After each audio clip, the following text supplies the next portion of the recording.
Bonjour à tous et bienvenue dans un nouvel épisode de Game Next Door, un épisode qui marque le début d'une nouvelle saison pour l'émission. Il y aura des nouveaux personnages. Non. Des caméos. Nope. Des nouveaux décors. On pourra mettre un autre poster si tu veux. Des nouvelles intrigues. Oui. Vous l'avez remarqué, le titre de la vidéo comporte le nom d'un jeu, en l'occurrence Dishonored comme on dit chez nous. Ce n'est pas une erreur, on a juste décidé d'élargir un peu la formule de l'émission et de s'autoriser à parler de jeux en particulier, même si on va continuer à bosser sur des thématiques comme avant. Et ce sera de toute façon toujours un prétexte pour parler de jeux vidéo au sens large du terme. Ah, de toute façon, ça va râler, hein. Oui, mais ça fait partie du folklore. Autre chose ? Ah si, en vrai je ne m'appelle pas Marcel, mais Hugo.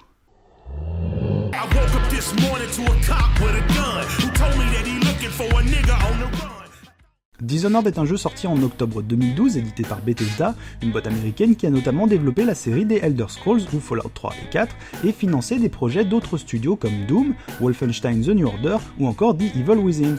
Un développeur-éditeur qui a donc le vent en poupe et du nez pour investir dans des projets ambitieux, comme ils l'ont fait en contactant Arkane en 2009 pour que le studio leur ponde une nouvelle licence, après leur taf sur Bioshock 2. Et il me semble important de revenir un petit peu sur Arkane et les gens qui ont fait ce studio, parce que derrière ces gens, il y a des jeux. Il y a d'abord System Shock sur lequel ont travaillé Harvey Smith et Raphaël Colantonio, les deux têtes actuelles du studio.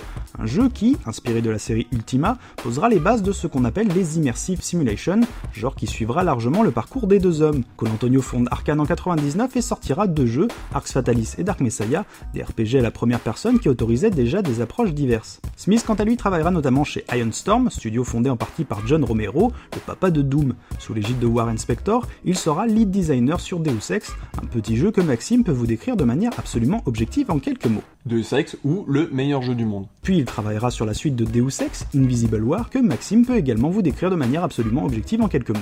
Invisible War, le jeu. Puis c'est en 2006 qu'il rejoindra Arkane pour se lancer 3 ans plus tard dans le développement de Dishonored en tant que co-creative director avec Colantonio. Le reste de l'équipe à la tête du projet se compose de Victor Antonov, visual director, connu pour son travail sur l'architecture d'Half-Life 2, Sébastien Mitton à la direction artistique, qui bossait déjà sur Dark Messiah, et enfin au level design, Christophe Carrier, présent chez Arkane depuis leur début. Et je crois qu'on a fait le tour. Et en ayant fait le tour, j'ai eu le temps de vous citer Doom, System Shock, Arx Fatalis, Deus Ex, Half-Life et Bioshock. Dans l'ensemble des jeux plutôt potables. Et c'est donc avec l'héritage de tous ces jeux et des sous de Bethesda que les pélos d'Arkane se sont lancés dans la conception de Dishonored. Le jeu nous place donc dans les bottines de Corvo Attano, de retour d'une terre lointaine. On apprendra que, sous les ordres de l'impératrice, il y cherchait un remède à la peste, petite maladie qui ronge les rues de Dunwall, cité dans laquelle l'ensemble du jeu prendra place. La séquence d'intro commence comme 99% des séquences d'intro de jeu à la première personne. Tu regardes et tu te tais. L'occasion d'écouter les commentaires des marins qui nous accompagnent, d'en apprendre un peu plus sur nous, sur la situation politico-économique et sociale, et d'admirer le paysage qui permet de constater qu'on est en 2012, et qu'en 2012, techniquement, Arkane était plutôt en 2010. Mais artistiquement, ils étaient dans le turfu, donc ça s'annule. S'ensuit une séance de retrouvailles avec Emily, la jeune héritière, qui nous proposera de jouer à cache-cache pour nous initier subtilement au principe du jeu, proposition qu'on peut refuser, là aussi pour nous faire comprendre qu'on devra faire des choix. Après avoir croisé un peintre taciturne, un général pompeux, on court retrouver l'impératrice pour lui annoncer les nouvelles, interrompant une discussion avec un chauve qui pue le méchant à 5 km à la ronde. Il s'agit de malades, pas de criminels. Là n'est pas la question, votre majesté. Elle est soulagée de nous revoir, même si elle apprend que la peste, ça va être chaud à soigner. Et là, élément perturbateur. It's about to go down. Bim bam boum, des mecs en masque à gaz se téléportent jusqu'à nous, enlèvent la gamine, nous mettent une branlée à l'épée même si on vient juste d'apprendre comment se battre, et envoient un bon coup de chlasse dans l'estomac de l'impératrice qui succombe dans nos bras. Évidemment la garde arrive après que les dératiseurs soient partis et nous accuse du meurtre et de l'enlèvement de la merdeuse. Coup de poing sur le nez, puis réveil sur une chaise où le mec qui puait le méchant à 5 km à la ronde nous explique qu'il va nous faire porter le chapeau et prendre le pouvoir parce que ce pays a besoin de dirigeants fermes. Vous étiez au mauvais endroit, au mauvais moment. Et il nous fallait trouver un coupable. Et on se pose un peu. On a donc une demoiselle en détresse à sauver, une vengeance à accomplir, un complot à dévoiler et un monologue du méchant à encaisser. Pas de doute, nous sommes bien dans un jeu vidéo. On se réveille de nouveau en prison et comme visiblement il y a beaucoup trop de clichés scénaristiques à l'œuvre dans cet endroit, on décide de se casser grâce à l'aide d'un mystérieux ami qui nous veut du bien. L'occasion d'entamer le vrai tutoriel du jeu avec phase d'exposition, on récupère une lame, un flingue, des potions de soins et vas-y que je m'échappe en secret de la tôle en égorgeant ou non quelques matons. Après avoir gambadé dans les égouts de la ville, qui nous initie déjà à la grimpette et à l'infiltration, on retrouve Samuel qui nous conduira à nos mystérieux amis qui sont en fait des fidèles de l'impératrice et veulent nous aider à laver notre honneur. Dishonored, tout ça.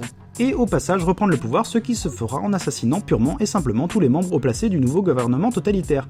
Un plan machiavélique qui devra cependant attendre le lendemain parce qu'il faut d'abord faire dodo. Oui, c'est important le dodo. Évitez les lumières bleues avant de vous coucher. Si vous êtes fatigué dans la journée, privilégiez les micro-siestes. Et jamais plus de 30 minutes.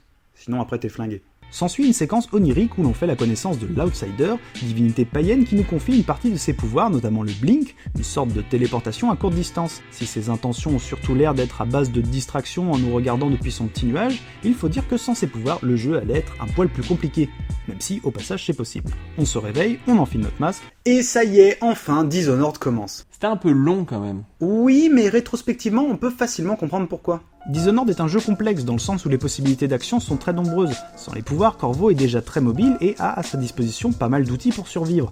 Lame, flingue, arbalète avec carreau létal ou tranquillisant, puis plus tard des mines et des grenades. La phase dans la prison et de la fuite sert à exposer déjà tous ces concepts, et une fois qu'on les a mieux appréhendés, le jeu introduit les pouvoirs, à la manière de Deus Ex qui introduisait les augmentations après la première mission. Et ça, c'est pas fait par hasard. En abordant le jeu sans les pouvoirs, le joueur en intègre les mécaniques profondes. Grimper, ne pas se faire repérer, contourner ou éliminer les obstacles, il s'ancre dans la routine du jeu, puis ensuite il obtient la possibilité de débloquer des pouvoirs. Et c'est parce qu'il connaît les mécaniques du jeu qu'il va entrevoir comment les transcender via ses nouvelles aptitudes. En fait, si on commençait le jeu avec les pouvoirs, on envisagerait le monde qu'à travers eux, alors que là, t'as vraiment l'impression d'avoir accès à quelque chose d'interdit. Et c'est là toute la proposition de Dishonored, donner le pouvoir aux joueurs. Arrêter le temps, prendre possession d'un animal ou d'une personne, invoquer des rats, voir à travers les murs, rien qu'en lisant les descriptions des pouvoirs de l'Outsider, on peut déjà envisager ce que l'on en fera. Et le jeu fonctionne d'ailleurs beaucoup sur cette manière de fantasmer les approches, puisque pour débloquer ses pouvoirs, il faudra collecter des runes qui sont souvent des récompenses à l'exploration et à la complétion de quêtes annexes qui peuvent être résolues en utilisant des pouvoirs. Et ça s'appelle une boucle de gameplay. Merci Maxime. L'exploration prend d'ailleurs une part importante dans le jeu parce que sa grande force c'est aussi son level design. La plupart des niveaux sont construits autour de zones semi-ouvertes dans lesquelles on peut évoluer à notre guise et qu'il faut traverser en réalisant des sous-objectifs qui mènent à la dernière zone où se trouvent là ou les cibles. Il faut ensuite trouver un moyen de les atteindre et de s'en débarrasser, c'est-à-dire soit en les tuant, soit en trouvant un moyen de les neutraliser si on veut se la jouer bon samaritain. Et on se retrouve donc avec des possibilités d'approche très variées. Et pour illustrer ça, on va se pencher sur une mission un peu spéciale, la dernière fête des Boils. Dans le but d'affaiblir le chauve qui pue le méchant à 5 km à la ronde, on doit assassiner son plus grand soutien financier, Lady Boyle. La bonne nouvelle, c'est qu'elle organise une grande fête masquée où on pourra se fondre dans la foule. La mauvaise nouvelle, c'est qu'il y a 3 sœurs portant le nom de Boyle et on ne sait pas laquelle il faut neutraliser. La mission se compose en 2 zones, l'extérieur et l'intérieur du manoir où se déroule la fête. Ici, on va s'attarder sur l'intérieur. Une fois la porte d'entrée franchie, nous voilà dans le hall. À ce moment de la mission, j'ai eu l'occasion d'entendre plusieurs conversations. Les 3 sœurs Boyle portent chacune le même déguisement, mais d'une couleur différente. Savez-vous qu'il y a un jeu ce soir? Esma, Lydia et Waverly portent des costumes identiques. Et il faut deviner laquelle est en rouge, en noir ou en blanc. Après avoir admiré le décor et m'être dit que c'est quand même pas juste que des gens vivent dans une telle opulence pendant que d'autres meurent de la peste dans la rue, un petit détail attire mon regard. En l'occurrence, c'est ce portail foudroyant de 5 mètres sur 8 qui désintègre tout sauf ses potes. Attention, ce portail foudroyant est un cadeau du Lord Régent pour protéger ses amis. Vous n'en faites pas partie. Dégoûté de pas faire partie du club VIP, je me dis que je vais monter, et puis il y aura peut-être des informations à glaner sur l'identité de ma cible. Et là, c'est showtime. Je peux utiliser le pouvoir Piper Halliwell et figer le temps pour monter tranquillement les marches. Sinon, je peux me la jouer plus fine et suivre les câbles qui alimentent le portail. Ils vont jusque derrière une porte fermée. Il me faut donc la clé. Nouveau problème, nouvelle solution. Je me dis qu'il y a de grandes chances pour que le garde du portail la possède. Bingo, je la prends, un peu facilement mais on y reviendra plus tard, et je peux maintenant désactiver le portail. Mais en fait, j'ai même pas forcément besoin de la clé. Je peux utiliser un autre pouvoir et entrer dans le corps d'un rat. Je passe dans les conduits d'aération et ressors dans la salle fermée à clé. Et si je retourne dans le conduit d'aération, j'ai même pas à me casser la tête, je peux directement remonter et me retrouver dans une des chambres à l'étage. Bon, ça, c'était plusieurs méthodes pour contourner le portail foudroyant. Mais en explorant un peu le niveau, on découvre d'autres façons de monter. Il existe un autre escalier, il est seulement gardé par un soldat. Et là, on est déjà rodé. On peut le tuer, l'étouffer, figer le temps et passer, blinker derrière lui, ou on attend un peu, il va faire sa ronde en bas, le temps de bien nous laisser monter. Et c'est pas fini. La chambre d'Esma n'a-t-elle pas un balcon?